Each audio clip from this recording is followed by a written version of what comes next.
Iremos falar agora sobre a família Lauracea.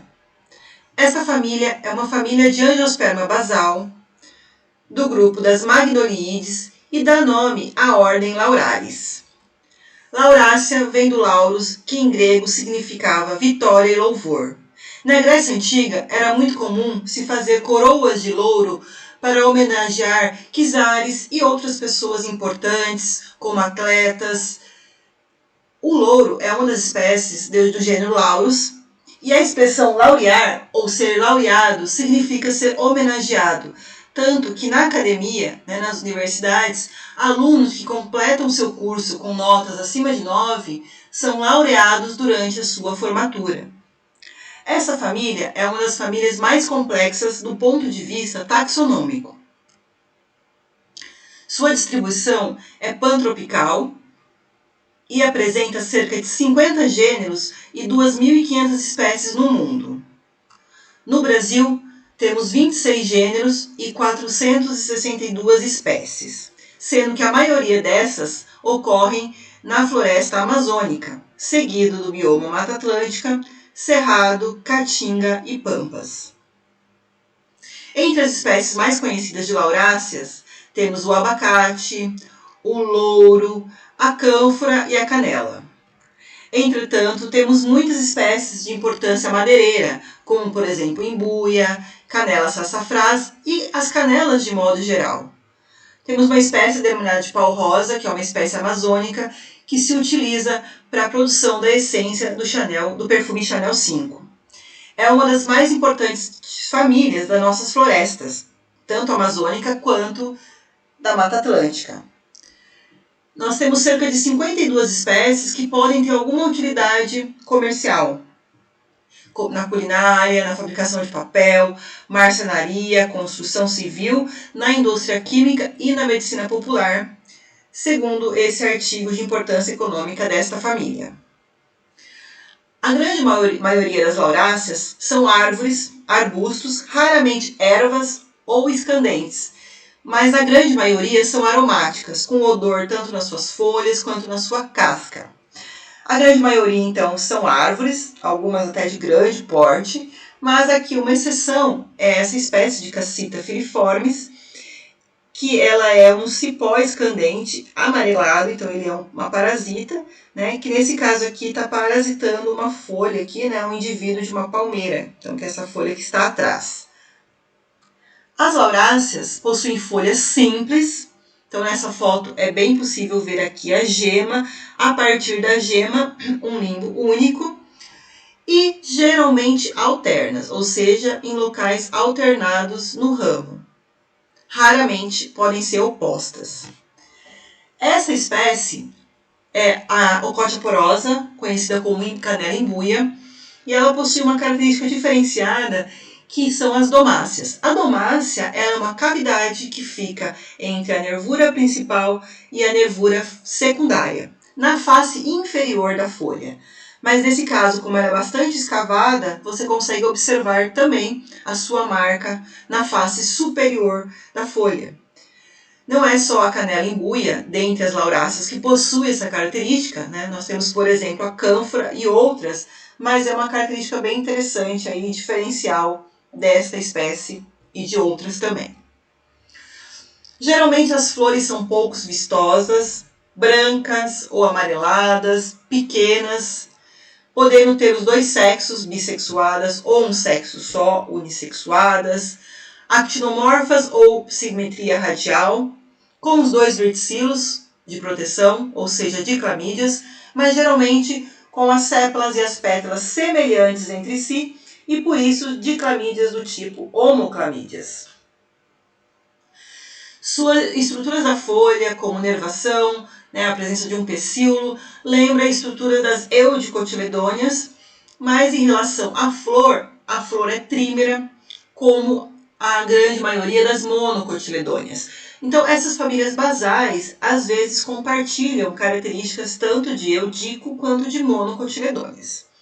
Então, ela tem um cálice e uma corola trímera, com 3 partes, e os estames de 1 a 3 verticilos, ou seja, de 1 a 3 múltiplos, 3, 6, 9 estames. E muito comum são apêndices nectaríferos presentes. Isso ajuda na atração, tendo em vista que as flores são pequenas e pouco atrativas. A abertura da antera ou a deiscência valvar para a liberação do grão de pólen é um tipo bastante especial e importante das lauráceas, que é a antera ou abertura do tipo valvar. Então aqui nós temos uma flor de abacate, em que temos 3 sépalas e 3 pétalas, aparentemente semelhantes entre si e podem parecer que todas elas são pétalas ou sépalas, mas percebemos que 3 mais externas são as sépalas e as 3 mais internas são as pétalas. 1, 2, 3, 4, 5, 6 estames, e aqui as glândulas nectaríferas, então uma flor trímera. Aqui nós conseguimos ver a abertura da antera, e essa abertura, chamada de abertura valvar, ela é uma abertura em que você tem uma tampinha, como se fosse uma válvula, no local onde estão armazenados os grãos de pólen. Nesta outra foto, de uma outra espécie, a gente consegue definir melhor o que é a sépala, que são menorzinhas do que as pétalas.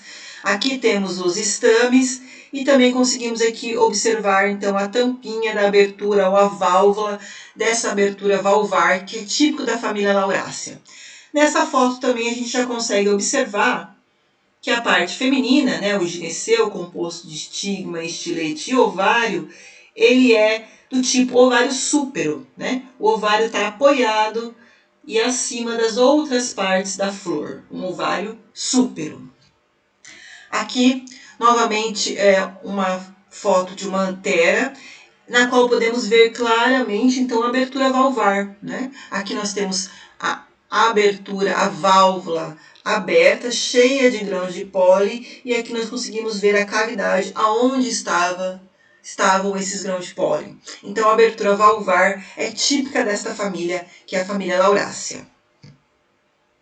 Outra característica bastante típica é geralmente ter um ovário súpero, raramente ínfero, com um único carpelo e um único lóculo, um único buraco, digamos assim, né? Unilocular, formado por um único carpelo, com um único óvulo, o uniovulado, preso no ápice deste ovário. Então, esse tipo de ovário, ele é bem típico e vai dar um fruto bem típico, que é o fruto, por exemplo, do abacate. Então, quando você abre um abacate, você tirando a semente, você vai ver que ele tem uma única cavidade. Então, unilocular. E a semente, no caso, provavelmente vai estar solta, mas na flor, esse óvulo, né, ou a semente em desenvolvimento, estava preso no ápice dessa estrutura. Então, a gente fala que é uma placentação do tipo apical, no ápice do ovário. O fruto geralmente é uma baga, né, um fruto carnoso, e ele fica apoiado numa cúpula, que nada mais é do que o hipanto persistente. O que é o hipanto? O restante das sépalas e pétalas. Então aqui nós temos um fruto ainda verde, mas aqui nessa cúpula vermelha, aqui já um fruto maduro e aqui apoiado nessa cúpula. Então uma característica também típica da família Lauracea. Para finalizar, então, trouxe 2 exemplos de espécies comuns aqui na região sudoeste do Paraná, mas, como eu disse, é uma família muito importante nas nossas florestas e com certeza teriam vários outros. Aqui nós conseguimos ver uma gema, uma bonita gema de uma folha simples. Nesse caso aqui, a Nectanda lanceolata é a canela branca, ou também conhecida como canela amarela. Ela possui bastante tricomas ferruginhos, que dá essa aparência meio amarronzada para o seu ramo. E aqui a sua florzinha branca, né? Que, como eu falei, geralmente são flores pequenas, né, nesta família. Uma outra espécie, a espécie anterior, né, a canela branco-amarela, uma canela muito cheirosa, tanto nas folhas quanto no caule, já que a Alcotia puberula não tem essa característica de cheiro típico da família, né, ela não apresenta um cheiro característico, apresenta várias lenticelas no caule, né, que são essas, como se fossem essas boquinhas aqui, que é uma forma de troca gasosa. Aqui a gente consegue ver uma folha, né, e muitas espécies da família Lauracea têm folhas de formas elípticas a lanceoladas. Tem outras formas também, mas essa forma é bem típica, e bem típica também uma nervação muito reticulada. E aqui novamente o fruto característico apoiado numa cúpula, né? Então, apesar de ser uma família de difícil identificação, você consegue identificar geralmente que é uma laurácea pelo cheiro, pelas folhas, e se tiver flor e frutos, então facilita mais ainda.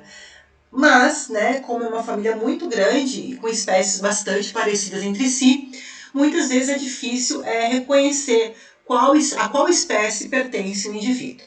Tá? Então, família Laurácea, uma importante família basal, bem característica das nossas florestas.